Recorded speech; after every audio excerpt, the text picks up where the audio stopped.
Suara telepon dari Jin Ah membangunkan Jinwo yang sedang tertidur pulas. Ternyata sekarang sudah jam 2, sementara jam 5 dia sudah harus pergi ke sekolahnya Jin Ah untuk bertemu dengan gurunya. Karena ingin tampil maksimal, Jinwo memutuskan untuk pergi ke bank terlebih dahulu untuk ganti buku tabungan dan membuat kartu debit baru. Alangkah terkejutnya si Tyler begitu melihat saldonya Jinwo ternyata lebih dari 1 miliar won. Namun dia memakluminya setelah tahu profesi Jinwo adalah seorang hunter. Ternyata penyerangannya bersama Jinho menghasilkan begitu banyak uang. Nah, sesampainya di sekolah, Jin Ah hanya bisa bengong melihat penampilan baru Jinwo yang membuat semua orang di sekolahnya langsung terpesona dengan kakaknya itu. Gurunya Jin Ah ingin bertemu dengan Jinwo karena dia khawatir Jin Ah kelak akan mengikuti jejak kakaknya menjadi seorang hunter karena temannya Jin Ah yang sudah mengalami awakening jadi tidak berangkat ke sekolah lagi gara-gara ingin menjadi seorang hunter. Karena kenal dengan seorang anak SMA yang menjadi hunter, Jinwo kemudian bertanya tentang sosok tersebut. Dan benar saja, dia adalah Han Song-i, gadis remaja yang beberapa kali ikut tim penyerangannya. Sebagai sesama hunter level E, Jinwo berusaha menasihati Song-i tentang betapa dingin dan kejamnya dunia hunter. Namun karena Song-i keras kepala, Jinwo kemudian memutuskan untuk melatihnya saja. Di waktu yang sama, Hwang Dong-so akhirnya sampai di bandara Korea. Dan orang yang menjemputnya adalah Woo Jin-chul dari divisi pengawasan. Entah apa motifnya, tetapi dia sebenarnya sangat benci dengan Hwang Dong-so. Karena posisinya sebagai hunter level S, membuat asosiasi tidak berani bertindak atas semua tindakan kriminal yang dilakukan oleh Hwang Dong-suk.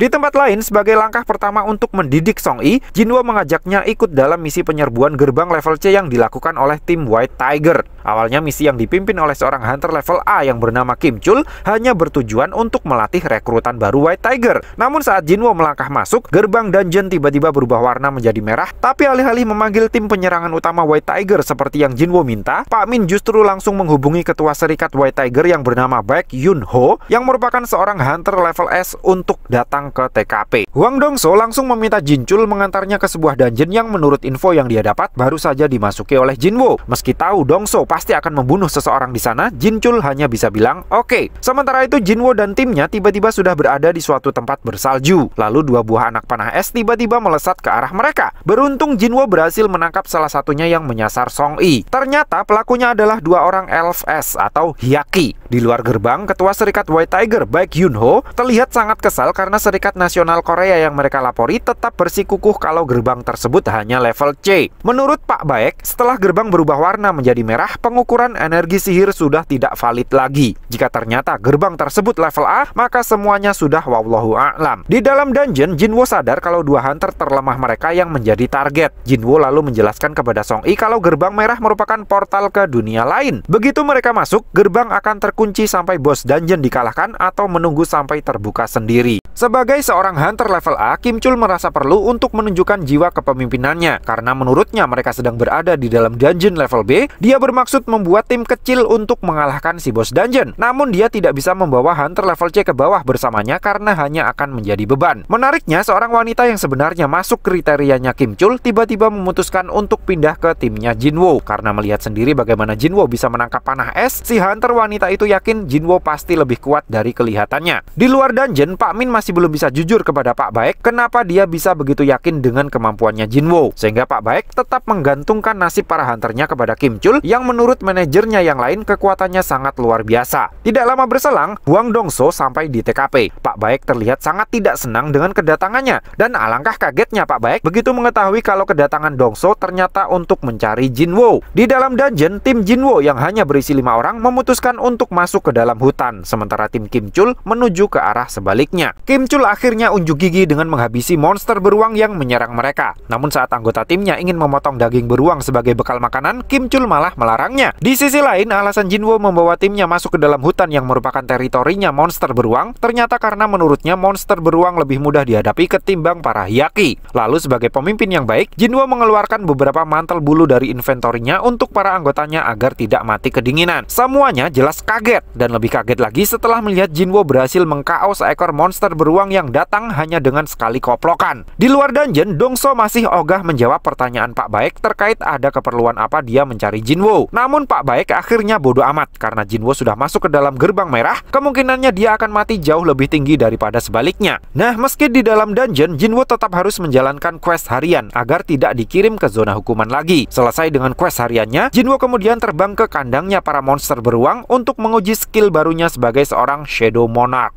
Dengan menggunakan prajurit bayangannya, Jinwo melumat habis segerombolan monster beruang di kandangnya sendiri. Namun setelah rajanya keluar, prajurit bayangan Jinwo giliran yang dihancurkan. Karena energi sihirnya sudah terkuras lumayan banyak, Jinwo akhirnya mengeluarkan prajurit terkuatnya, Igris. Tidak butuh waktu lama bagi Igris untuk menghabisi si raja beruang, yang membuat Jinwo ngeri sendiri membayangkan apa jadinya jika dulu dia harus beradu pedang melawannya. Jinwo kemudian mengekstrak jiwa raja beruang dan beberapa pengikutnya untuk dijadikan prajurit bayangan. Di luar gerbang, waktu baru berjalan 3 jam dan Pak Baek yakin para hunter rank C ke bawah pasti sudah tewas. Dongso yang mulai bosan akhirnya sadar kalau Jinwo bukan anggota serikat White Tiger. Tapi bagaimana bisa dia ikut misi mereka? Curiga dengan gelagat Pak Min, tanpa pikir panjang Dongso langsung mencekiknya. Pak Baek yang tidak terima anak buahnya diintimidasi langsung mencengkeram balik tangan Dongso. Di waktu yang sama, Kim Chul sedang berada di ujung tanduk. Seluruh anak buahnya tewas dihabisi para hyaki dan senjata andalannya hancur, membuatnya tidak punya pilihan lain selain kabur. Sambil berjalan memasuki hutan, Kim Chul terus mencari-cari alasan terkait kekalahannya. Dan begitu melihat banyak bangkai monster beruang di dalam hutan, dia langsung ngacir karena berpikir itu pasti ulah para hyaki. Sementara itu di luar dungeon, Pak Baek dan Dongso terlihat sudah siap untuk saling adu koplok. Untungnya agen Jinchul berhasil menghentikan keduanya. Agen Jinchul bilang dia sudah melakukan tes kepada Jinwo dan hasilnya Jinwo masih di level E. Namun pada akhirnya Dongso mengakui kalau dia hanya sedang mencari-cari alasan untuk membunuh orang saja. Di dalam dungeon, Kim Chul yang ngenes langsung tersulut emosinya begitu melihat tim Jinwo sedang membakar sate. Dia lalu menjadikan Nona Hejin yang memutuskan keluar dari timnya di saat-saat terakhir sebagai kambing hitam atas kekalahannya. Namun mulut besarnya langsung kicap begitu kepalanya ditonyol Jinwo hingga nyungsep. Jinwo sadar Kim Chul tidak datang sendirian. Di belakangnya ada segerombolan hyaki yang diam-diam terus membuntutinya. Anehnya Jinwo ternyata bisa berbahasa mereka. Lalu saat si bos hyaki memperkenalkan salah satu orang kepercayaannya, tanpa basa-basi Jinwo langsung menebas lehernya.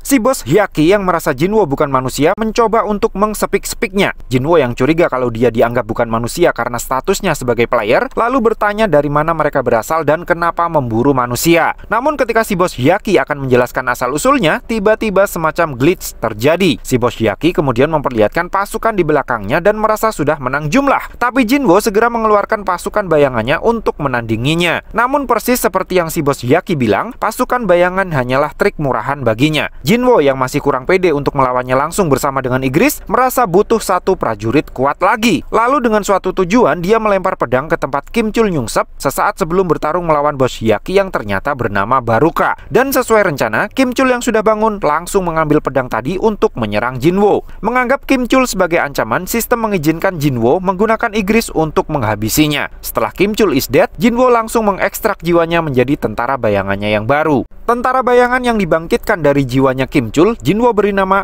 Iron. Baruka pikir Iron masih bukan tandingannya, namun praduganya salah. Jinwo dan Igris ternyata juga ikutan mengeroyoknya. Song Yi yang masih newbie jelas langsung shock dan bertanya kepada Hejin apakah pertarungan para hunter memang selalu sedahsyat itu. Di sisi lain, Baruka yang merasa masih bisa menghandle Jinwo dan kedua prajurit bayangannya dibuat terkejut begitu sadar kalau seluruh anak buahnya sudah tepar. Baruka yang marah tanpa pikir panjang langsung menyerang Jinwo karena dia pikir dengan mengalahkan Jinwo semua prajurit bayangannya otomatis juga akan ikutan mati. Jinwo lalu langsung melempar pisaunya ke arah Baruka dan mempercepat lesatannya menggunakan telekinesis. Akibatnya pisau yang Baruka gunakan untuk menangkisnya remuk dan dia tidak bisa bergerak lagi begitu Iron tiba-tiba memegangi badannya dan bola api berukuran raksasa langsung menghujaninya. Belum sempat Baruka menyerang balik, Jinwo yang menggunakan skill stealth sudah keburu merobek bagian perutnya. Dilanjut dengan satu koplokan dari Iron yang membuat Baruka langsung game over. Sudah 3 jam sejak gerbang menjadi merah, Pak Baek masih enggan meninggalkan TKP karena khawatir dengan nasib anak buahnya. Tidak lama berselang, gerbangnya tiba-tiba terbuka dan 3 orang hunter dari serikat White Tiger keluar dengan selamat, disusul Jinwo dan Song Yi di belakangnya. Setelah mereka berlima keluar, gerbang langsung tertutup kembali. Pak Min terlihat sangat senang karena semua berjalan sesuai ekspektasinya. Sementara Pak Baek terlihat kecewa, selain karena Kim Chul tidak kembali, tidak ada hunter level A atau B yang selamat dari misi. Pak Baek yang merasa sudah kehilangan 9 hunternya langsung memegang pundak Jinwo dan memintanya untuk menjelaskan. Namun Jinwo langsung menepis tangannya dan menyuruh Pak Baek untuk berterima kasih kepadanya terlebih dahulu karena dia sudah menyelamatkan 3 orang hunternya. Menyadari kekuatan Jinwo yang begitu besar, Pak Baek yang bahkan merasa bakal kehilangan satu lengannya jika memaksakan pertarungan, langsung menyuruh Pak Min untuk segera merekrut Jinwo bagaimanapun caranya. Setelahnya diketahui kalau Jinwo gagal menjadikan Baruka sebagai prajurit bayangannya. Tetapi paling tidak, dia masih mendapatkan pisaunya Baruka yang merupakan item level A.